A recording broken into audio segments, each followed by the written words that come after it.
In August of 2014, a Formula One world champion read a piece of news and refused to believe it. "I think Max is an insult," Jacques Villeneuve said.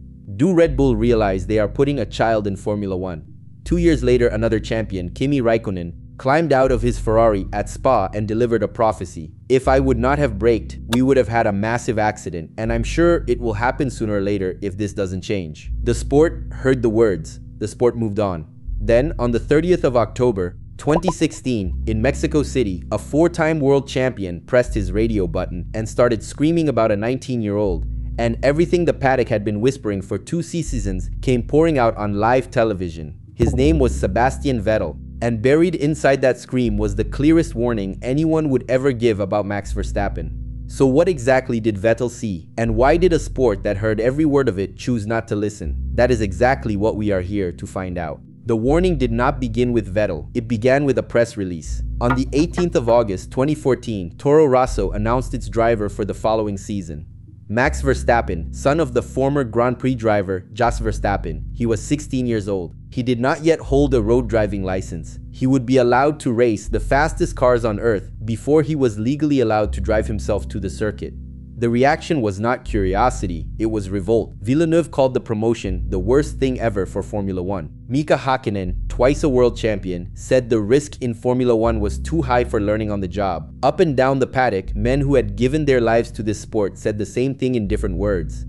Too young, too soon, somebody is going to get hurt. And the governing body agreed.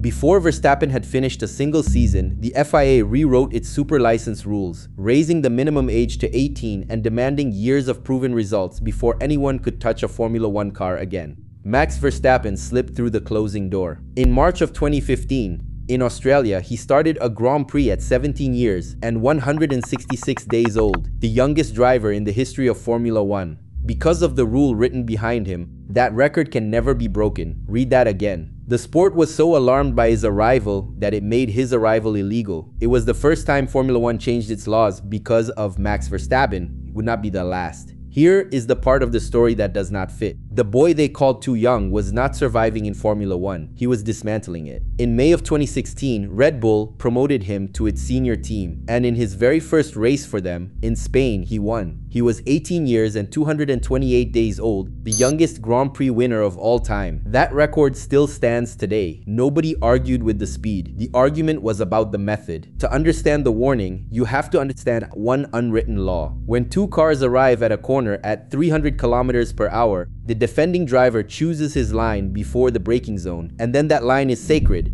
because the attacker behind him is already committed. At those speeds, there is no undo. For 60 years, that agreement was what allowed brave men to attack each other and live. Verstappen turned the agreement into a weapon. He would wait. He would let the attacker commit, watch the move begin, and only then place his car across the road, inside the braking zone, in the space where evasion was no longer possible. It was not clumsiness, it was reading. He was using his rival's own commitment against him, and the men on the receiving end were the ones who had written the unwritten law in the first place. At Spa in August of 2016, it produced Raikkonen's prophecy. And when the sport asked the teenager whether he might soften, he answered from Monza with a shrug that became famous. "Why should I? I do my thing, with my driving style as it always was." "All these talks," he said, "are a bit foolish."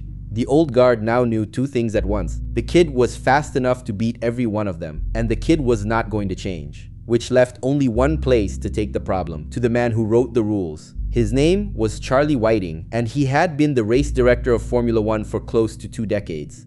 In October of 2016, in Austin, Texas, the drivers filed into their briefing, and what happened inside that room, by every account that leaked out of it, was heated. At the center of it stood Sebastian Vettel. Understand the weight of the man making the complaint. 4 world championships, won in 4 consecutive years. This was not a midfield driver complaining about traffic. This was the establishment itself, asking for the law to be written down. "The day I joined Formula One," Vettel said, "it was clear and an unwritten law. In recent times, we have had situations and got away with it. So for sure the message is that everyone is starting to do it.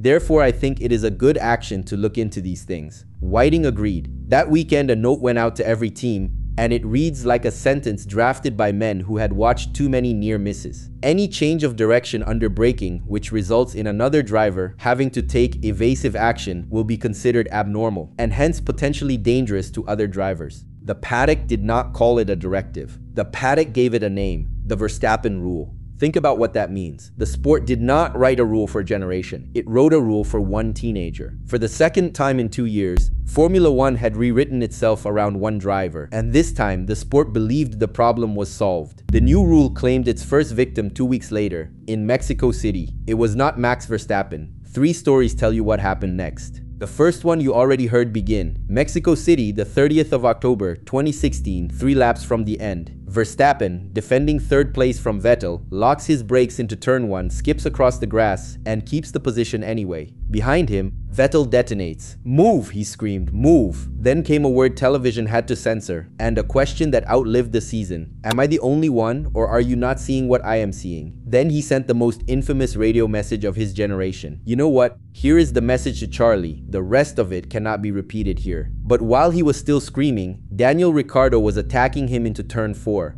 and Sebastian Vettel defended by moving his Ferrari inside the braking zone. That night, the stewards opened the directive from Austin, the one Vettel himself had demanded, and applied it for the first time. To Vettel, 10 seconds. The podium was gone. 3 different drivers held third place in that Grand Prix within a few hours, and the man who asked for the rule became the first man punished by it. The second story begins with the telephone. Days after Mexico, Vettel called Verstappen privately, and by his own account, the two made peace. He admitted he had learned his lesson about the radio. And then he said the sentence this entire story turns on, the warning in its final form. We must never forget that he is doing a fantastic job given his age. So it should be normal that he still has got a lot to learn. That this is not a crowbar competition, but racing. Not an insult, not a demand. A 4-time champion telling the sport in one sentence that the talent was real and the danger was real, and that both were the same thing. Consider the weight of that statement. The third story arrived 17 months later in Shanghai. April of 2018, lap 43. Verstappen, chasing Vettel's Ferrari, locks his rear tires into the hairpin and slides straight into him. The man who gave the warning was now collecting the damage in person. Vettel's verdict was quiet, and it cut deeper than the radio ever had. He has done enough races, he said. But again, this can also happen if you've done 300 races. Youth was no longer the explanation. This was simply who Max Verstappen was. And the next time the whole world checked, a championship would be riding on it. In 2021, Max Verstappen finally had a car fast enough to fight for the title, and the title fight went to the last lap of the last race of the year. On the way there, it went through Jeddah, lap 37. Ordered to give a position back to Lewis Hamilton, Verstappen slowed on the racing line before the detection point, trying to keep the strategic advantage.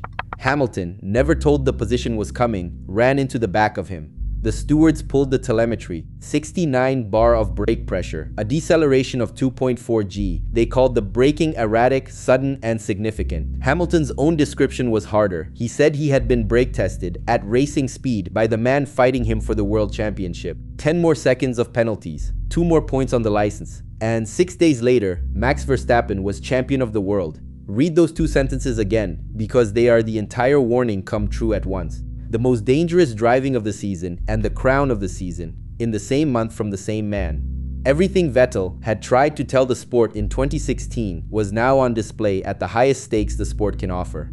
And the sport called it a spectacle. Meanwhile, the man who had given the warning was running out of road. Sebastian Vettel never won another race after 2019. Ferrari let him go. In 2022, at 35, he retired, 4 championships and 53 victories deep, while the driver he had warned everyone about was collecting the records he once held. And then came the proof that nothing, not the rule, not the penalties, not the titles, had changed a single thing. Mexico City, 2024. 8 years, almost to the day, after the radio scream.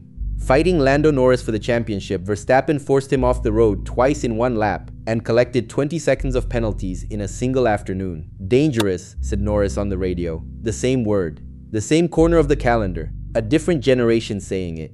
Verstappen ended that season with 8 penalty points on his license, 4 short of an automatic ban, and with his 4th consecutive world championship. Asked once again whether he would change, he gave the answer he had been giving since he was 18. I will be who I am and drive how I want. It doesn't matter. And once explaining why, he came as close to the truth as anyone ever has. You can't, he said, even if people tell you to. That's how you grew up, and that's how you are. The sport had run out of rules to write. All that was left was the verdict. There is a particular kind of respect that only arrives when resistance collapses. For Max Verstappen, it arrived on a wet Sunday in Sao Paulo in November of 2016, 3 days after Vettel's phone call. Rain. A late puncture drops him to 16th with 16 laps to go. He passes 13 cars in the water, on lines no one else would touch, and finishes third, catching a half spin at over 250 kilometers per hour on the way. His team principal, Christian Horner, reached for history. "That was one of the best drives I've seen in Formula One," he said. "We gave him a huge amount to do, and the way he drove those last 15 laps was unbelievable." Toto Wolff, the team boss of his greatest rivals, needed only 4 words. Physics are being redefined. 2 weeks earlier, the sport was punishing drivers under a rule with his name on it. Now it was reaching for the language of miracles. The same fortnight, the same teenager. The scream in Mexico and the miracle in Brazil. The sport was being warned and seduced in the same breath, and the seduction won. And the last voice belongs to the friendship nobody saw coming. When Vettel retired, it was Verstappen who revealed what the man who once screamed about him had become. He said, "How are you doing, Max? Are you okay?" And that just shows how he is, Verstappen went on. A super nice, caring person who is not only there for performance, but also means well. The prophet and the subject of the prophecy ended as friends. The warning was never personal. That is precisely why it should have been believed. So run the tape of the decade that followed the warning. Not 1 championship, not 2, 4 in a row. A 2023 season of 19 wins from 22 races, the most crushing campaign in the history of the sport. 71 victories by the end of 2025, more than any driver of his generation. And in 2025, a title lost by 2 points to Lando Norris, the same young Charger he once shoved off the road in Mexico, racing him exactly as hard as he had once raced the old guard.